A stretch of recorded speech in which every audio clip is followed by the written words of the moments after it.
I am so excited to be with you guys today and talk about LinkedIn.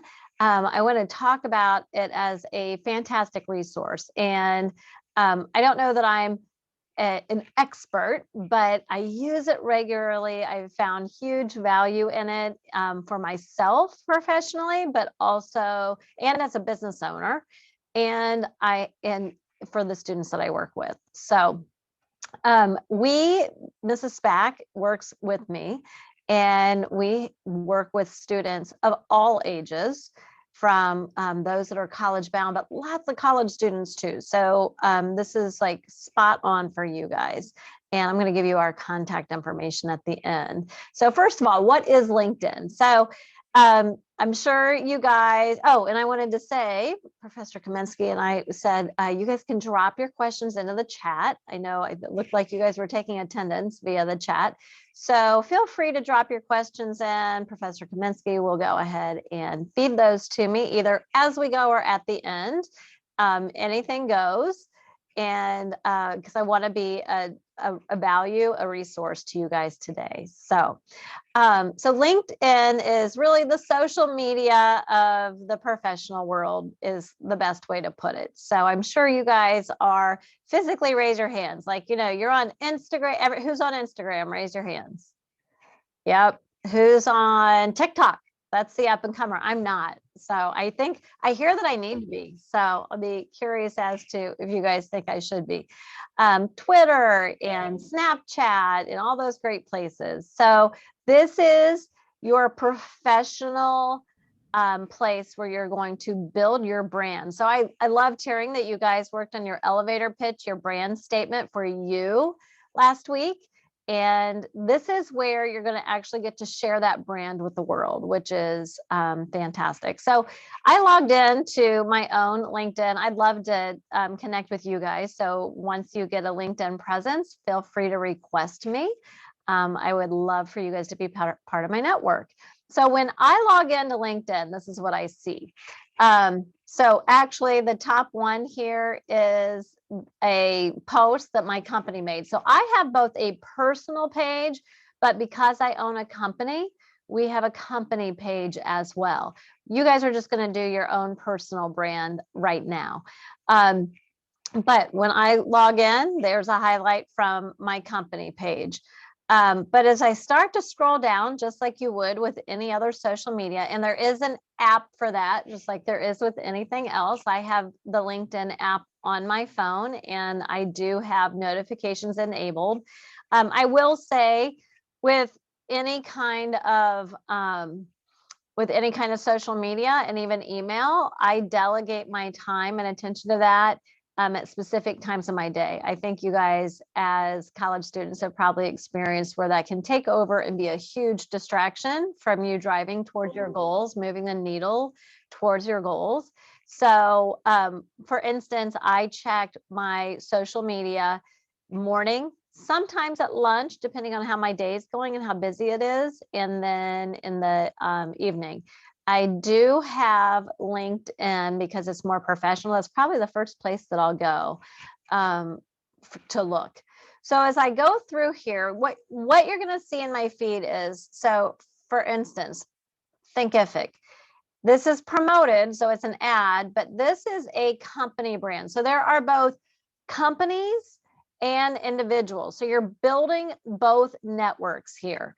If I read something in here that on this ad, this sponsored post, that I wanted to go ahead and follow, I could just hover over the name and I could follow that. Next thing you know, this guy is not a person that I know, but Jessica, who is a financial advisor in North Carolina, who's part of my personal network, and she actually refers clients to me. So if she has, this kind of shows you how it works. Like if Jessica has a family that she's their financial advisor, and that family has a teen, young adult, high school, college, or recent graduate, and she feels that our career coaching could add value for them, then she'll connect them with us.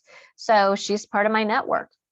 So Jessica commented on this, and I'm not going to take time to read it, but it's going to show me what Jessica feels is important. I might meet people then. So this Christopher, perhaps he's an IRS, he solves IRS tax problems. Thank God I don't need him right now. I don't think any of us like hearing from the IRS. But if I were interested in that or him, and then I would go ahead and request him. So you're going to see people. You're going to see companies. Oh, look who that is. So we go from Donald Trump to Tim Tebow on here. There's a little bit of everything, right? Here's another company. Here's a realtor down in Florida that as part of my network, I worked with her professionally and with her kids. So you've got a wide network here. Wealth Quest is a company that a friend of mine owns, and he has a podcast. I'm actually going to be on his podcast in the near future about my career coaching and how we help families. So that's really like a quick snapshot, what you could expect when you log in.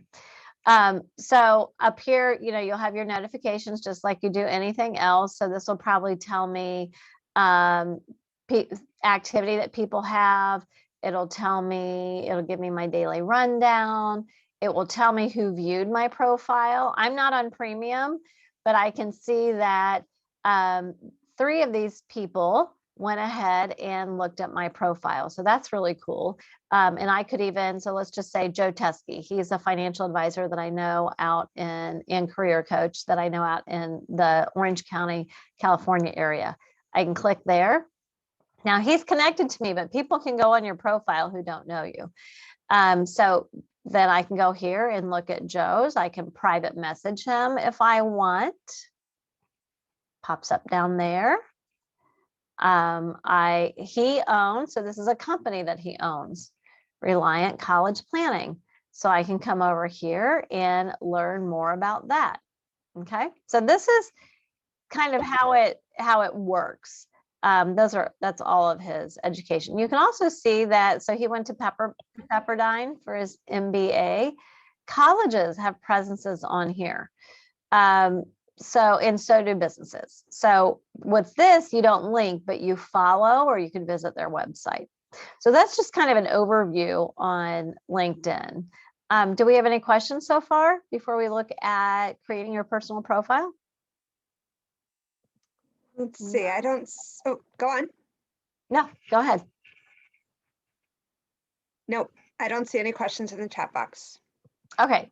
And I actually meant to pull up, let me pull this up real quick, that profile builder that I think you had sent out to everybody ahead of time, right? Yes, this is posted on D2L for those of you who maybe haven't seen it yet. That's where it just disappeared. Let's see. Okay. This is the same one for both high school and college students. So I'm going to encourage all of you. I gave Professor Kaminsky the link. I just have this in my Google Drive. So feel free to go here and download this. This is going to walk you through how to create your own personal profile. I'm going to show you mine in a second to show you what a finished one looks like. But this is literally step by step for both high school and college students. So this is your LinkedIn profile checklist. So you could literally take these directions, get a photo, and remember, this is going to be very different than probably a photo that maybe you have on your Instagram, because this is our professional presence. It doesn't mean that you need to hire somebody to do professional headshots, but just like this Amy Gomez that's on the checklist, that's a professional. You can tell she's a student, but it's a professional looking picture. It's not her in action, it's a headshot. So you want the highlight to be your face, smiling for sure. So if you use the checklist, you can see that the things that you're going to be able to have on your profile, which I'm going to show you my profile in a minute. So you'll have a headline. So this is where maybe you could use that branding, that elevator pitch that you did last week, put it in the headline. That's going to be the attention grabber. It's who you are. It's what you're about. It's perhaps what you're seeking. Motivated, business major seeking internships in marketing, or, I don't know what your elevator pitch is, but that would be where you would put it, is in that headline. Your summary is going to be a bit more detailed about you. So, and we'll look at that in a sec. Your experience, I really recommend for students that in this experience box, so this is in the orange right here, this for you guys could include part-time jobs that you have, internships, things that have value. Volunteerism can go in here as well. So any experience that is adding value to where you're headed, or says something about you. So for instance, I have some volunteering on mine, some boards that I sit on that, they're not necessarily my work experience, but it shows what I'm passionate about and it communicates that. So people are trying to get to know you, yes, professionally, but they want to get to know the whole you. So any of that might go in that experience. Honors and awards that you have earned. If you don't have any, I wouldn't worry about that right now. In college, if you perhaps have had a project that is related to, or even in high school, but it's related to your skill set, it's showing that you've got some actual experience. If there are certain, I don't know, platforms or technologies or systems that you've used, you might want to go ahead and highlight those in there. You can also say who else was on that project with you, what you accomplished. I always say when we're putting our accomplishments in, if you can quantify them, that's excellent. We did this and won this, or grew our followership by whatever, or saved X number of dollars by implementing this project. You can also, for students, you're able to put courses that you've taken that are relevant. So you don't want to put every course that you've taken, but those that are building your skills, you want to go ahead and make, and would be relevant to where you're headed and what your aim is. You would want to put those in there. Now, your skills and expertise are ones that you can add, but you can also ask those people who have experienced you in those roles to endorse you. So once you start building your network, which we're going to talk about a little bit more, but once you start building your network, you could direct message somebody and request, could you endorse me for my skill of professional communication or IT troubleshooting or whatever it might be. And so do you see all of these faces there? Those are the people that have gone ahead and endorsed our student here, Amy Gomez, for those. Organizations that you belong to. So this could be professionally related, but it might be more personal as well. Oh, your volunteering actually does go down below. And then your education. So you might say where you went to high school, where you're going to college. You can list those as well. And then the recommendation section is people who have worked with you on something or know you well, and they're going to give a testimony about you. So this would be similar to who maybe you list as your references when you're looking for a job or an internship. So let's take a look. So I just want to make sure everybody, you all have this link, and I'm happy to go ahead and actually drop that into the chat as well. Let me get the chat We pulled also back. have a question in the chat box. Yeah, go ahead. Emma would like to know, how far back should we include volunteering? For example, if she was 13 at the time. I probably wouldn't go back to 13. So let's think back to like when we were applying to college. They were only interested in what we had done in high school. So if you were filling out the Common App at ever, when you were applying to college, they only allow you to go back to 9th grade. If it's something that is lifelong and you started it in perhaps 7th grade, but you're still active in it, you can indicate that you started it back then. But if it's something that you did pre-high school that you haven't continued to do into high school or college, then I wouldn't include it. That's a great question, Emma. Anybody else? And then, you know, as you mature and get more experience under your belt, you're going to want to revisit your LinkedIn profile and update it occasionally. So you might, you know, Emma, you might choose to put something on from high school right now. And then you get a little more experience under your belt. You've got other things that you can include. Then you might want to, you know, at least annually go in there and update your LinkedIn profile. So something, you might remove something, and because you're getting a longer list and you've got more current information on there. I for sure have done that myself. And I see another question in the chat box from Chow. She would like to know, how can you have people endorse your skills? I'm guessing, like, do you need to reach out to them and You explain to do, them what or you're looking for? yeah, you do, or sometimes people just will do it. So let's go over to my profile. Okay, so there's two views on the profile, okay, guys? So this profile is the user view. So it's actually showing me, you've got the pencil there. So it's showing that I can go ahead and I can edit that, okay? You know, show recruiters you're open to work. Well, I'm not, so I would get rid of that. So this is one where you're in charge. This is not what the public is seeing. So I've got my picture. This is because I work with college students and college bound students. I chose a college campus, and I actually updated that in the fall. I hate winter, so I didn't put a winter picture, but I'll probably update it soon with like a more of a springy summer looking picture as well. So sometimes, and when you make those changes, it goes into the feed. You know, Lisa Marca Robbins updated her cover photo or something. So as you can see right below my name, this really would be your tagline, your elevator pitch, your brand. So I do a lot of different things. I own a company that has 30 employees.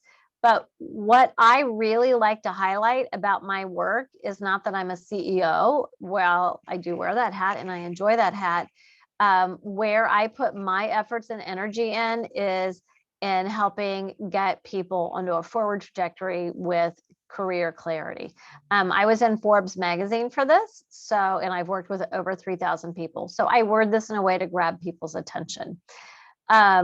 Once you have 500 or more than 500 connections, people that you're linked with on LinkedIn, it'll just say 500 plus.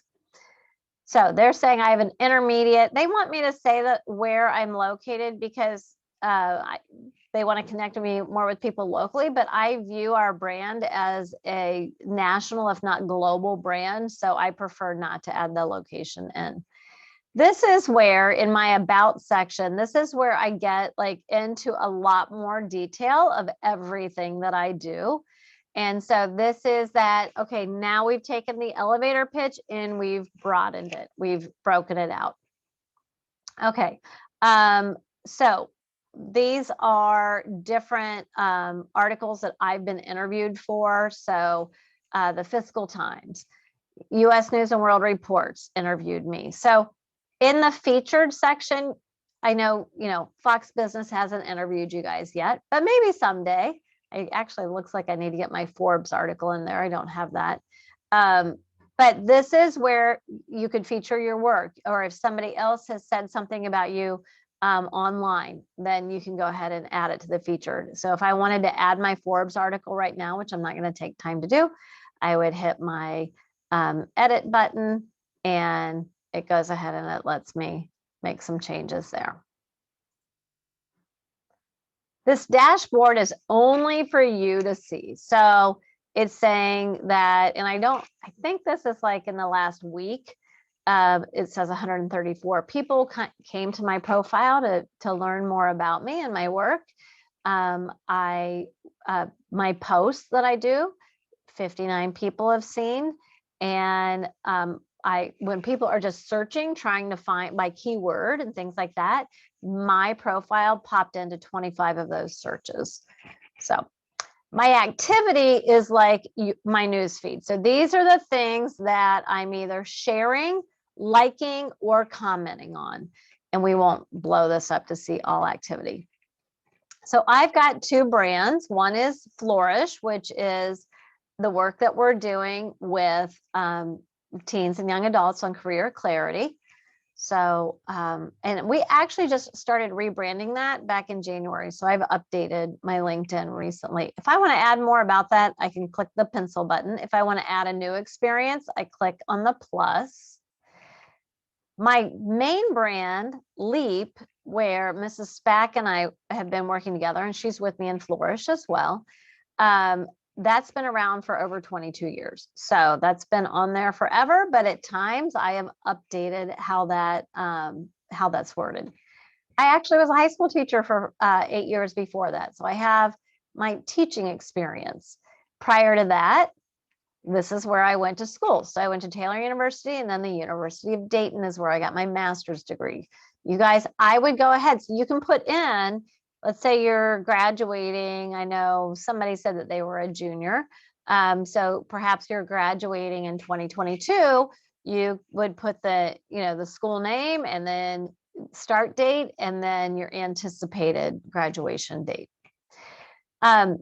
Professor Kaminsky mentioned that I'm one of the top master certified. It's a level that most people don't reach, master certified Berkman professional. So I have that credentials there, and that does have no expiration date. But let's say you're in IT. So I have a 23-year-old son.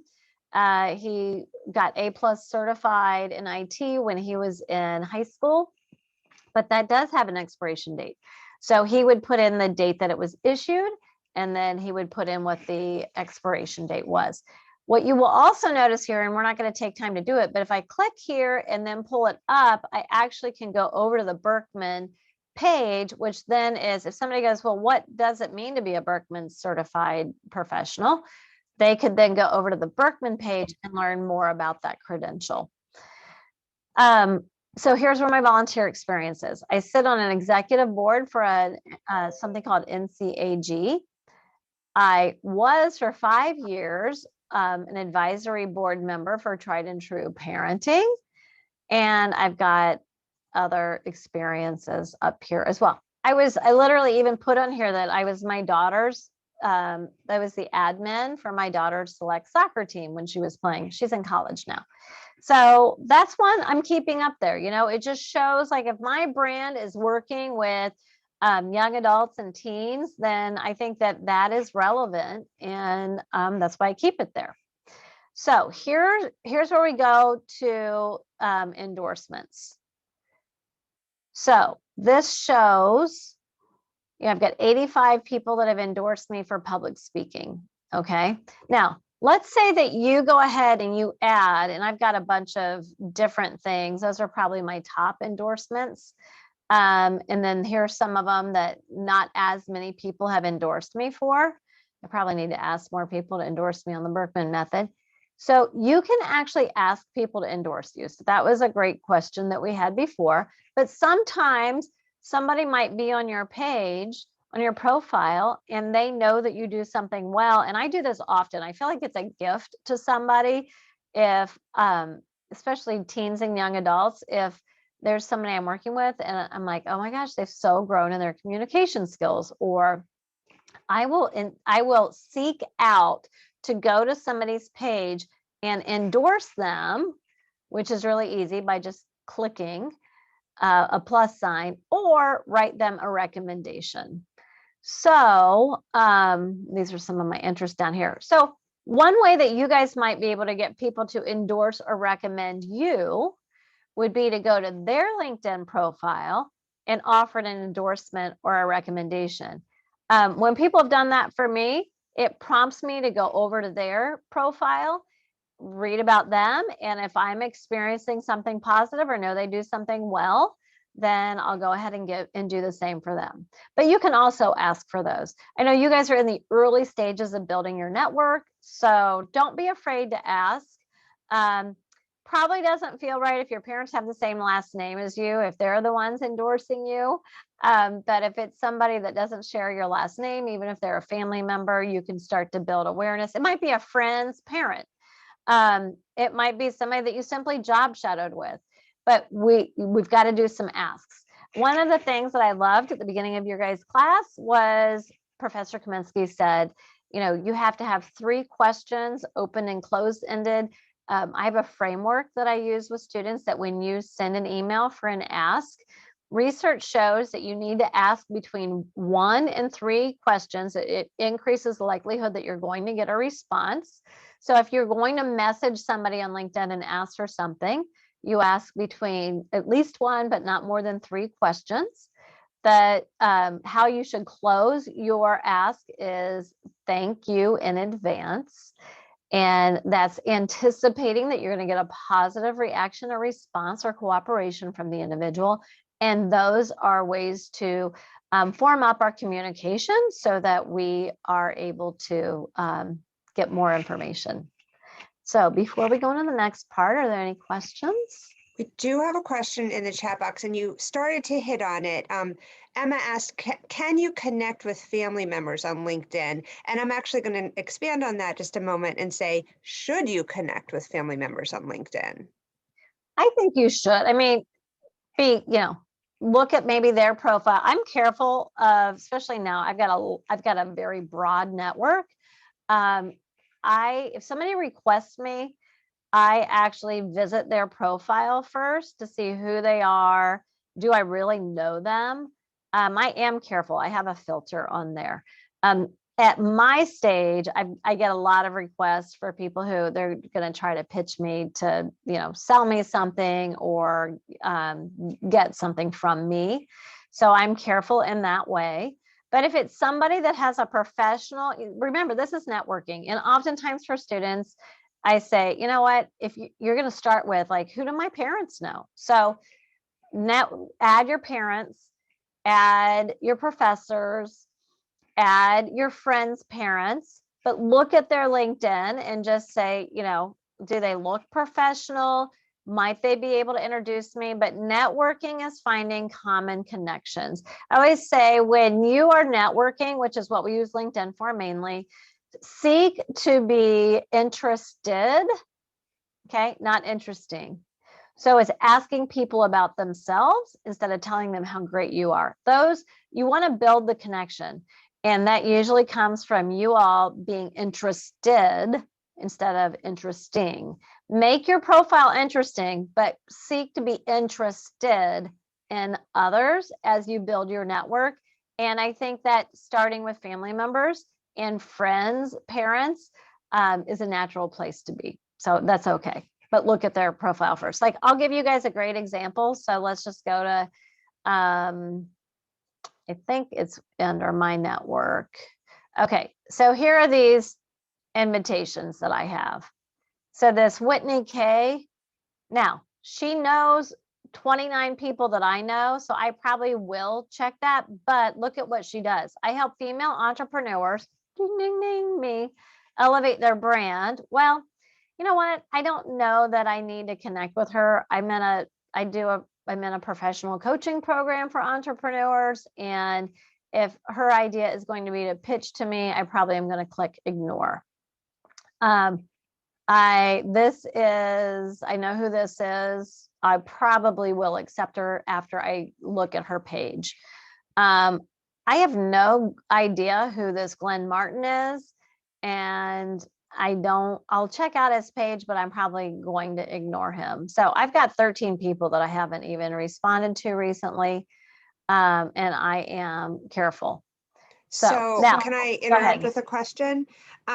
When employers are looking at your LinkedIn, and we talked about this a little bit last week, when employers see your resume come across their desk, chances are the first thing they do if they're interested in you is Google you. I've been on a search committee very recently, and the first thing we did with every applicant was type his or her name in Google.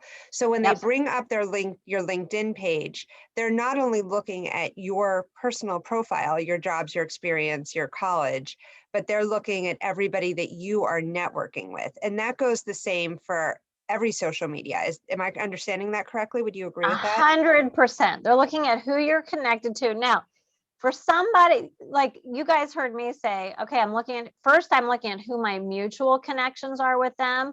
And if you're mutually connected with people that I value and there's a reason and I think highly of that person, that's going to be a plus. If we don't have any mutual connections, that's a red flag. But if I'm interested in their brand or their elevator pitch in their top section, so this lady, I just chose her, I'm like, I like who we are mutually connected with. I like her brand. It fits with what I'm doing, right? I live in Cincinnati. She lives in my area. So I'm going to come over here and I'm going to look at what she's doing. Okay. I'm going to look at where she went to school. I'm going to look at her licenses and certifications. I would take time to probably read her recommendations. And then under interest, this is who she's following. So these are groups that she are in, which we're going to talk about in a second, or these are individuals that she's following. So that also, you saw companies, schools. So I'm going to look at who she's following. This says a lot about her. So this is how we're representing ourselves. So it would be wise for students to follow. Yes, we're going to talk about that in just a sec. Yep. Okay. Absolutely. So Michelle, I'm like, yep, I'm going to go ahead and accept her. And then all of a sudden it gives me other people that I might also be interested in, but we're not going to take time to do that right now. So it's just like even college admissions officers, they're crawling, they're Googling you, they're on social media. Right now I have a job posted, which we're going to talk about in a few minutes. I have a job posted on LinkedIn, and that I had an applicant who I looked at their application, I looked at their resume, I went to their LinkedIn profile, and then the very next thing I do is I go to Facebook and check their Facebook page. And there was somebody yesterday who I was like, on LinkedIn, like maybe I'm interested, like the resume's okay, maybe not my ideal fit, but I'm interested still. The LinkedIn profile looked okay. I went to the Facebook page. I'm like, disaster, avoid. And then I marked it as not a fit for us in LinkedIn. So be very careful. I always say to students, lock your social media down for sure. They have this other, we have a hand raised. Go ahead. Yes, Emma. go ahead. Kind of like wordy for me to say. So I'm in at an internship. I know I've said this like 90 times in this class, but it just relates to a lot. And it's like a low income area. It's West Grove, Pennsylvania. And so we're going to be telling the kids like in a couple of weeks about how to get their license and stuff like that. And I am supposed to be able to find like some sort of resources for kids because they're from like 6th grade to 12th grade, but we mostly talk to the high schoolers about stuff like this. So if I could contact you and see if my supervisor would be interested of you like not coming obviously in person, but like zooming in with you to see if you could talk to them about like this whole thing you're talking about here, because I think they would benefit them, like not LinkedIn specifically, but like how to like, like best fit, like the thing that you do also do.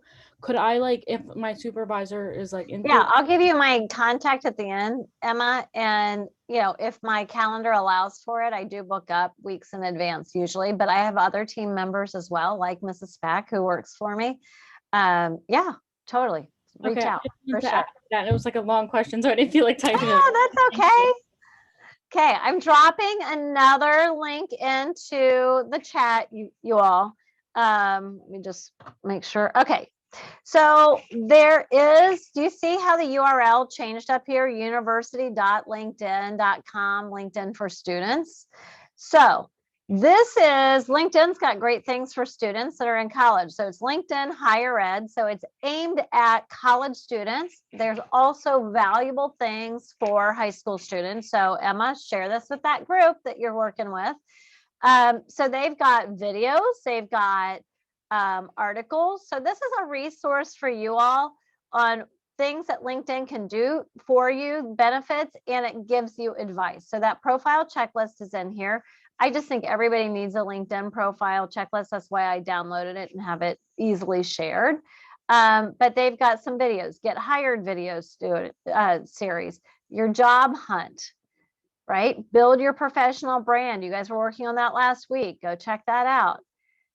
Now we've got some tip sheets, more like of a PDF. So finding a job or internship, how to network. So I'm giving you a high level overview, but there's more information here.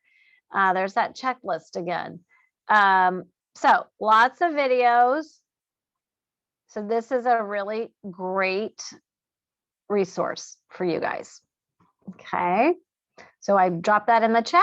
Everybody has it. I'd be sure to hang on to that. Okay, so how do we find people? Let's just go back to my feed. So Amy, are you on here? Are you on LinkedIn? I set up a page. I don't maintain it, but you can certainly do a search for me.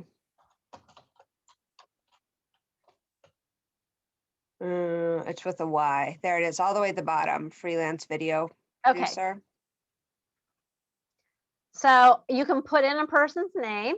That's you. That's me. I know her. So this is where I would go. I would look through and I can click connect. I can add a note. If it's somebody that you don't know, you might say like how you know them or what you're seeking. So glad Julie Spag introduced us.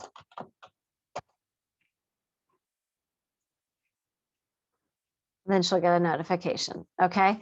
Let's say somebody aspires to work at, somebody give me a company. Unmute. Where do we want to work, everybody? Pfizer. Pfizer. Pfizer. That's a great one. Okay. There's Pfizer. So we go, okay, I'm going to go to the Pfizer page. I would follow companies that you are interested in, either working there or they're in your industry, because this is how we begin to engage. You're going to learn about what's going on at Pfizer. You're probably going to see job posts from Pfizer. You can start liking, commenting, interacting. This is how we're doing. And look, affiliated pages. So we've got all these other, and people who like Pfizer also viewed these other pages. Maybe I need to check out Johnson & Johnson, right? So like I went to the University of Dayton. So there's 30 employees at Pfizer who also went to the University of Dayton.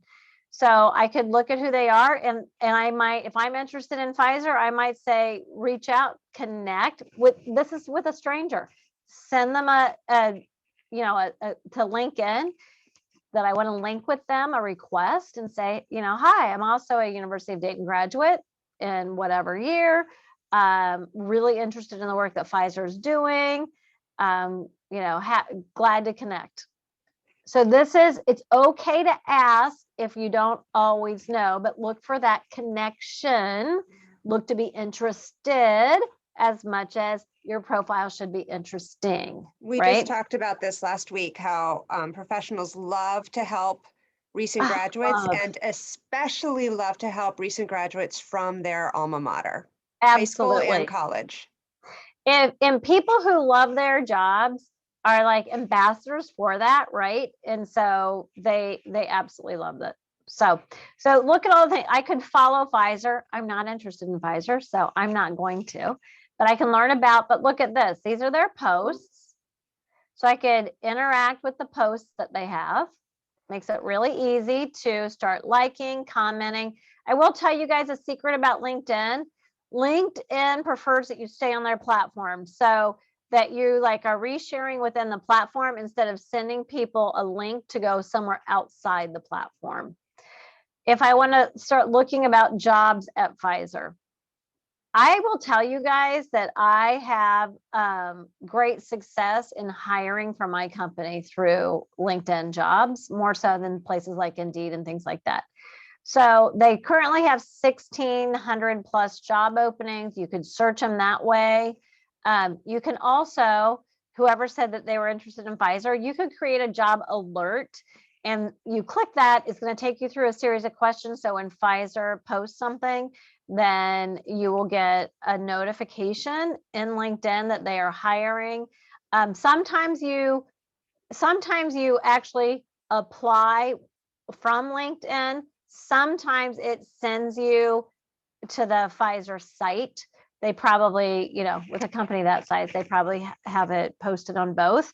I always say if you apply via LinkedIn, I would also go over to Pfizer's site and see if that job is posted over there too. And I would also apply there. So we have about 2 minutes left, Yes. believe it or not. Can't Do you believe that. mind if I open the floor to any questions?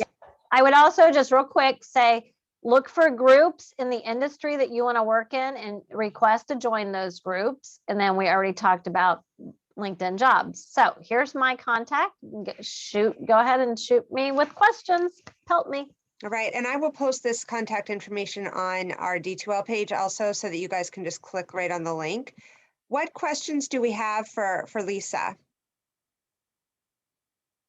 I see you guys writing your names in the chat box. We're not quite done yet. We have another minute or two. Any questions? You can shout them out if you'd like. I have a question while we're waiting. Yeah. If you see that somebody is following you on LinkedIn, what is the etiquette? Can you reach out to them and say, I'd love to connect with you, or I'd love to share my information with you? What is the etiquette on that? You absolutely can. Here's my framework for that. It never hurts to ask. You might have 10 different people that you ask and 2 respond. And so, ask. And once you get that yes, that could be something that opens the door, or you learn something that's helpful to you. So I have people ask all the time. I don't have a ton of margin. I'm very intentional about who I accept those types of interactions and requests from. But sometimes I might see something on their profile or in their question, and I'm like, hey, I'm going to make time for that. I personally also have a link to my calendar. And actually, Amy, I think originally when we connected, I just sent you to my Calendly and said, choose a time that works for you. And we connected that way. But yeah, it does not hurt to ask. The people who get ahead, they're ready and they ask. That's great. Don't be afraid of a no. In closing, do you have any advice for our job seekers? Well, I would just say, get on LinkedIn. Make it, don't think like, oh, I'll do that this summer when school's out or after exams. It doesn't take a lot of time to get your basic profile completed and start building your network. So I would just challenge you all before the end of the weekend that you have a basic LinkedIn profile. If you do, I hope that you'll ask to connect with me. I would absolutely love to be in your network. And I think the other advice is really to be interested more than interesting. I think we all, not college students, everybody sometimes is in the self-promotion mode to a degree where they forget that seek to be interested in those connections, and those opportunities will come. Yeah. We talk at the beginning of the semester about how it's a good conversationalist listens 75% of the time and talks 25%. I don't know if you've heard that formula, but I have, and what I had a post today. We have a group on Facebook called Launch Career Clarity, and you guys would be welcome. It's a lot of parents and professionals, but I posted today, are you a loud or a quiet listener? What kind of listener are you? And it fits with that as well. So yeah, interesting. All right. Well, thank you so much, Lisa. Thank you. You guys, I will see you on Friday. Feel free to reach out to Lisa. She's a wonderful resource, and thanks for being such great listeners today.